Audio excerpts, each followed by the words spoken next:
एक लाइन आपको याद होगी मेरे दोस्तों, मैं हर बार बोलता हूं कि जो दोस्तों सोच लेगा केवल बैठ बैठ करके, उसे उतना ही मिलेगा जितना मेहनत करने वाला छोड़ देगा। एक दोस्तों बच्चा था, उसका परिवार बिल्कुल गरीब। 5 मिनट सुन लेना मेरे दोस्तों ना, 5 मिनट ही लूंगा।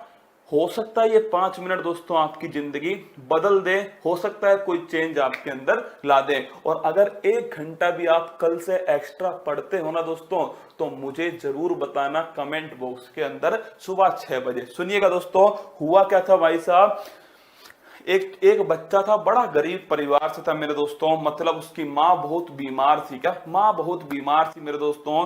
उसके पिताजी मजदूरी करते थे एक फैक्ट्री के अंदर, और दोस्तों उसके पिताजी जो है एक फैक्ट्री में मजदूरी करते थे, माँ बहुत बीमार थी। वो बच्चा दोस्तों स्कूल जाता था, और स्कूल दोस्तों स्कूल कॉलेज जाता। वहां पर दोस्तों ध्यान रखना, स्कूल कॉलेज जाकर के वो बच्चा दोस्तों मोबाइल में गेम खेलता, या फिर दोस्तों आपके गलत हरकतें करता रहता, टाइम पास करता रहता।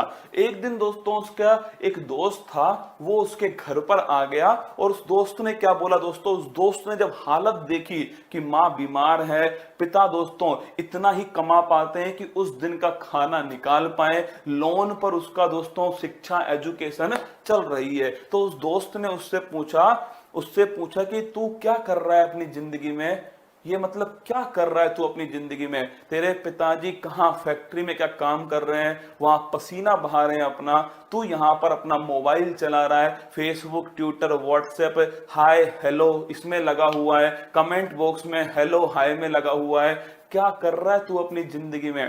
भाई साहब फिर उसके समझ में नहीं आई, उसने कहा चल ऐसा करते हैं, तू मेरे साथ में कहाँ चल, तू मेरे साथ में अपने फैक्ट्री में चल जहां तेरे पिताजी काम करते हैं। वो दोस्तों उसको फैक्ट्री में ले गया, और वहां पता है क्या हुआ, वहां जो वो 1 मिनट था ना, उसने दोस्तों जिंदगी बदल दी उस बच्चे की।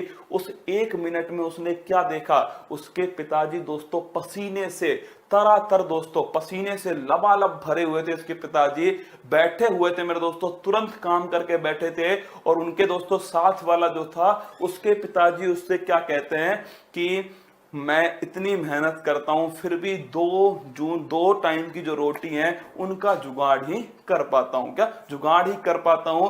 अब मेरी उम्मीद मेरा बेटा है। क्या सुनना दोस्तों, वो बेटा सामने खड़ा होकर सुन रहा है, क्या सामने खड़ा होकर सुन रहा है, पिताजी को नहीं पता दोस्तों ये बात, उसका बेटा सुन रहा है। और उसके पिताजी क्या बोल रहे हैं, उसके पिताजी कह रहे हैं कि मेरी आखिरी उम्मीद मेरा बेटा है, और मुझे पूरा भरोसा है अपने बेटे के ऊपर कि वो एक दिन इससे बड़ी कंपनी का मालिक होगा। क्या वो एक दिन इससे बड़ी फैक्ट्री का मालिक होगा, और ये जो पसीना मैं आज उसके लिए बहा रहा हूं, क्या उसके लिए बहा रहा हूं, वो इस पसीने की हर बूंद का हिसाब चुकता करेगा।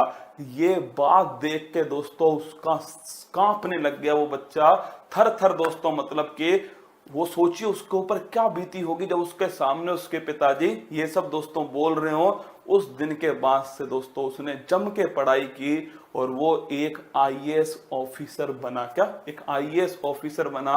ये कहानी एक आईएएस ऑफिसर की है जो मैंने आपको सुनाई है दोस्तों। मुझे नहीं पता कि ये 2 मिनट की कहानी आपको कितना दोस्तों प्रभावित करेगी, पर मेरे दिल को लगी वो दोस्तों मैंने आपको बता दी। और हो सकता है अगर 1 मिनट भी दोस्तों आपको इस कहानी को सुनने के बाद में अपने माँ बाप का चेहरा याद आए, अपने पिता की वो मेहनत याद आए, जो आपके लिए दोस्तों पसीना उसने बहाया है, जो आपके लिए हर आपकी दोस्तों मुराद पूरी करने के लिए वो दोस्तों डेली उस भट्टी में तपता है। क्या डेली भट्टी में तपता है, ना दिन देखता है ना रात देखता है, ना धूप देखता है ना दोस्तों बरसात देखता है। वो आपके लिए मेहनत करता है कि उसका बेटा ढंग से पढ़ सके, उसकी बेटी ढंग से मेहनत कर सके, और उसका बेटा और उसकी बेटी कमेंट बॉक्स में दोस्तों फालतू के कमेंट कर रहे होंगे, फेसबुक व्हाट्सएप में लगे होंगे। आप बताइए जिस दिन उसे पता लगेगा वो जिंदा दोस्तों समाप्त हो जाएगा। क्या वो जिंदा समाप्त हो जाएगा। वो लाइन याद करो कि मेरा बेटा इस एक दिन इससे बड़ी फैक्ट्री का मालिक होगा। वो लाइन तुम्हारे दिल में बैठनी चाहिए दोस्तों। ये लाइन तुम्हारे लिए